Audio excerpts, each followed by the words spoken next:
I am Graham, a trucker who reads a lot of books. My goal is to be a full-time author and illustrator. You're helping me get there by watching this video, so thanks. Now on to the video. New Comic Book Wednesday. I had the three that I posted on that community post earlier today. So we've got Void Rivals number 13, Rook Exodus number 6, and Absolute Wonder Woman number 1. As well as this one here. Let's see if it doesn't glare too much. This is The Lion and the Eagle number 1 by Garth Ennis. It came out about 3 years ago. I remember hearing about it and bookmarking it, and I finally found a copy on eBay this week that wasn't that bad. I thought it was the complete selection. I didn't check to see if it was just issue 1 or whatever. It was fine. The art was pretty good. The writing was fine. I'm not really eager to carry on with the rest of this series. It's an historical comic book set in 1944, but it's over in Burma, in the Asian jungles. If you're not too familiar with that era of history and that time period, Imperial Japan was really exerting itself over other areas of Asia and getting into things that we would call war crimes. There are a couple of elements that overlapped with that Hiro Onoda book that I read earlier this year, which made my best of year list, just talking about the Japanese martial character and how they really weren't prone to giving up or surrendering or assuming that the war was ever over until they were dead. They really didn't get taken prisoner. It was a very rare, if not unique, phenomenon in combat. Just a completely different warrior ethos than the West was really prepared for, and it's what gave the Pacific Theater in World War II its unique character.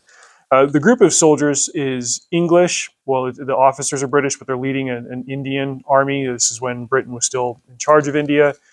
So, I mean, there's an historical value there, but I'd rather, I think, just read the history than carry on too much with the comic book. But starting with Void Rivals 13, this series just continues to get better. There were a couple of really slow issues in the middle of it. In this particular issue, we're going to carry on with a couple of different characters. This character on the front, her name is Pythona. She's a villain from G.I. Joe. She's from Cobra. And since from the very first issue, Void Rivals is tied in with Transformers, I guess it was only a matter of time before they started to tie in with G.I. Joe, since all of these series are going to converge. However, something was brought up in here, and I think it got mentioned in the letters to the editor after the fact, that as far as chronology goes, Void Rivals happens in the future. I'm not sure how far in the future. They haven't explained that yet in the story, but you're getting little hints of it here and there. Obviously, if Pythona is leaving Earth and going out into space where the Void Rivals are, something is happening in the G.I. Joe story that will eventually get them there. But it opens up with whoever this weird snake guy is from Cobra Law complaining that Pythona has failed. They're looking for Energon. Her Energon hunt takes her out into space, as you can see here. And they're tracing Energon signatures from what I believe is Jetfire, who was all the way back in Void Rivals 1. So she's chasing him down. Duroc is traveling with Springer on the Void Rivals planet to go meet up with his father. We occasionally get these little asides with a character named Skuxoid. It's this guy here. I'm still not entirely sure what his role is in the story, but it's like a Tom Clancy thing where you're following a submarine in the Pacific and spies in Germany, and then like randomly a logging vessel somewhere. And it's like, we're not sure how these things all converge, but because of the way Tom Clancy writes, you know that they're going to.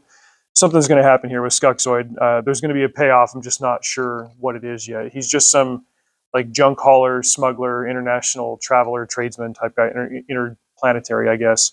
And then the female lead, Salila, she's on the hunt for something. It's kind of ambiguous. But at the end of the last issue, Duroc, he's got this robot glove with a computer voice in it called Handroid. He gave that to Salila. Now she's working with it. It just shows how different characters would interact with different elements of the story. But Duroc finally meets up with his father. His father is disappointed. The big question here is what's going to happen when the separation between the two different sides of the Void Rivals ring planet is violated and they start to unify. There's some unspecified fear as to what will happen when both sides reach a unity compromise, and that will ultimately result in their destruction. That is apparently bad, and we are now hurtling towards it. So the series is moving again, which I appreciate. The big question mark for this week was Absolute Wonder Woman. As I stated, those 5 issues of the Scarlet book were not good, just rough writing. But I wanted to give Kelly Thompson's writing another chance because I really enjoyed Absolute Batman #1. She was going to be writing this one, but she'd be working with a different publisher and a different editor. And so hopefully there would be a different direction and a different ethos. And her writing talents here brought us something really, really good. So with the Absolute series, from what I understand, they're mostly following in the same direction with these characters, Batman, Superman, and Wonder Woman, and they're not completely destroying the elements that contributed to the origins of these characters, but they're taking certain ones away or changing them and putting them in a different direction. For example, Bruce Wayne is still the son of Thomas and Martha, but they aren't billionaires. Thomas was a school teacher. I think Martha's a nurse. And while Thomas dies when Bruce is young, and that inspires him to fight crime, he's got to do it in a different way. He ends up becoming an engineering prodigy. He's a civil engineer for the city, and he approaches the Batman methodology in that way. He's still also got his no-kill rule, so there's the familiar elements, but they're getting there with a different method. Doing that for Wonder Woman means that while she is still from the Isle of Themyscira, she's not raised by the Amazons there. In fact, the gods are pissed at the Amazons, so it starts with Apollo taking Diana, but instead of leaving her to be raised by the Amazons, he drags her down to the hell of Greek mythology and delivers her to this witch woman named Circe, who is a character from Greek mythology. She was an enchantress. She was skilled with herbs and all that stuff. So basically, instead of being raised by a complete island full of warrior women, she's raised by this Greek mythology enchantress in hell who teaches her other things. I was a little bit worried when they described that the Absolute Wonder Woman was going to be a witch instead of the traditional superhero. I thought, like, okay, what is this thing with witches? That's not really what's going on. Like, she does know some magic, but it's all, again, like under the umbrella of the established Greek mythology elements that have been in DC Comics for this whole time. Yeah, there's magic, there's spells, there are weird creatures and stuff. She's got to fight this giant demon thing from hell. She's got a big old giant Final Fantasy style sword. I think the weirdest element really is, let me find a picture of it here.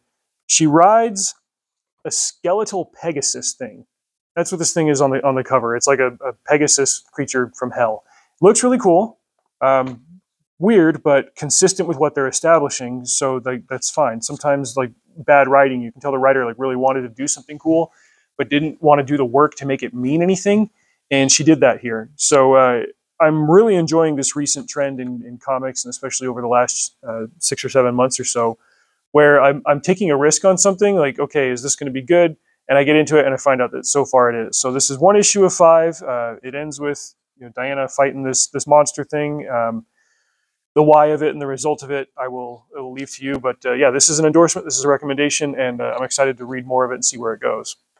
But as excited as I was for either of those two stories, not a one of these was of greater interest to me than the final issue of this arc of Rook Exodus. This has been hands down my favorite comic of the year as far as monthly serials go. You guys know how I feel about Junkyard Joe, but Rook Exodus has been fantastic. And when this is all compiled into a single trade paperback, I believe it comes out next year. I can't recommend it enough that you guys should go get it. This is a great standalone series. It's not like Geiger and Redcoat and Junkyard Joe where you've got to get all 3 to get the entire story, or same with Void Rivals and G.I. Joe and Transformers. Like, if you want the complete story, you've got to get all 3 of those. You just got to get Rook Exodus. That's one of the things that I love about it. That and the fact that the artwork is just, oh, it's so freaking good. There's this awesome scene. This issue starts with Rook chasing down Ursa. That's the big monster with the chainsaw axe there on the front cover. At the end of the last issue, Ursa had gained control of the Warden network that they're using on this entire terraformed planet, and he'd captured Direwolf.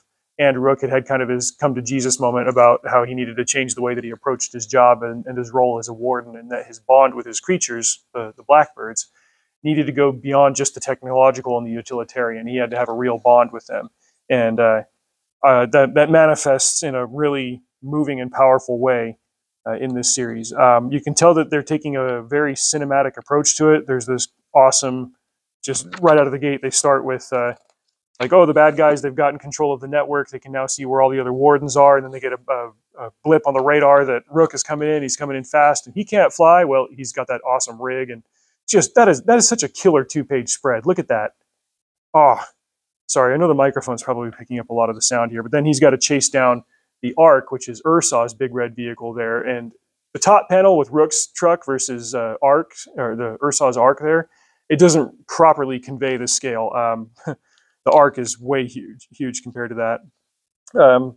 But aside from the aesthetics and the story, there are genuine hero moments. It sets up the future. It wraps this particular arc. There are some, Rook's got to fight Ursa. Ursa sends in his bears, even though he's dual wielding. Like this is everything that I want in an image-based medium, whether I'm reading a comic or if it ends up somehow being a movie. I know it's kind of denigrating, like the comic diehards say they're like some comics are just written as pitches for movies, and I get that. Like if you're really committed to one medium, that you want the medium itself to be great, and this is great.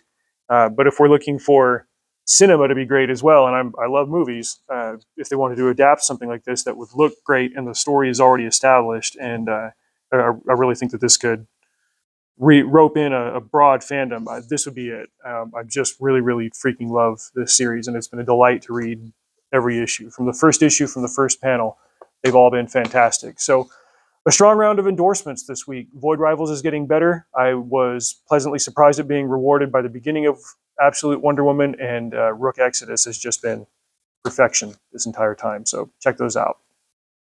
Thank you for watching that. To help the channel, check out my books on Amazon. Buy one, read it, tell me what you think. For October, I recommend Sleepless Hollow, a fantastic sci-fi romp with guns, ghosts, and gonzo action sequences. You can also subscribe to my Substack, where I do more detailed book reviews and longer-running projects, some of which is paywalled. Drive safe. See you out there.